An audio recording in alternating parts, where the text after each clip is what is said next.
Ciao e benvenuti. Vorrei parlarvi del potere dell'intuizione. Scopriamo insieme come l'intuizione può aiutarci nei progetti creativi e farci creare delle cose straordinarie. Se il tuo modo d'essere e le tue caratteristiche ti hanno sempre fatto sentire più fragile e incapace degli altri, è perché non hai ancora imparato a riconoscere il vero valore che si nasconde dentro di te. Ti parlerò di uno dei tuoi poteri magici, l'intuizione. Le persone molto intuitive osservano le cose dall'alto, con una visione sistemica e complessiva, e poi colgono spunti e idee improvvise, spesso originalissime e creative. Se lo sei anche tu, come penso, prova ad assecondare questa tua caratteristica. Quando ti dedichi alle cose che ti piacciono e ai tuoi progetti creativi, dai spazio all'intuizione.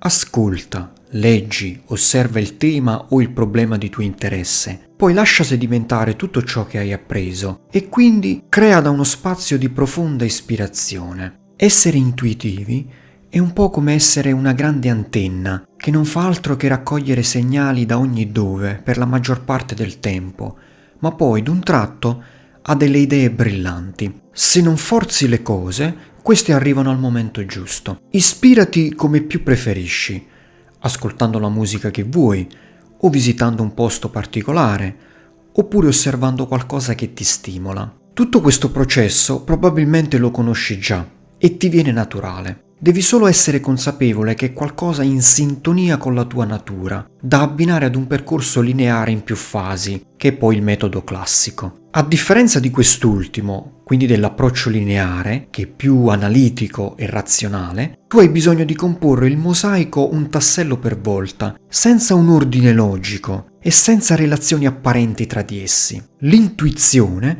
governa la complessità e il caos che crei e ne estrae una gemma improvvisa. Non forzarti a seguire una logica lineare e analitica, perché l'intuizione è la tua forza predominante. Cerca un equilibrio tra le due cose, crea un piano in più fasi da seguire, ma al suo interno sentiti libero di deviare ogni volta che ne hai bisogno. Se ad esempio stai scrivendo un articolo o un racconto e improvvisamente senti il desiderio di dedicarti ad altro, fallo pure. Troverai nuovi stimoli, nuova energia e nuove idee creative per il tuo progetto. Segui il tuo entusiasmo e lasciati guidare dall'istinto. Ci saranno situazioni, ambienti e contesti che, pur sembrando lontani dal tuo progetto, potranno darti le informazioni giuste per progredire. C'è anche da dire che quando l'intuizione è rivolta al mondo interiore, si tende a voler dare spazio alle proprie sensazioni, emozioni, ispirazioni, motivazioni, in quasi tutto ciò quello che si fa. Le persone intuitive solitamente sono proiettate verso il mondo astratto e simbolico, adorano immaginare, fantasticare ed essere creative. Non impedirti quindi di combinare tutte queste caratteristiche e attitudini.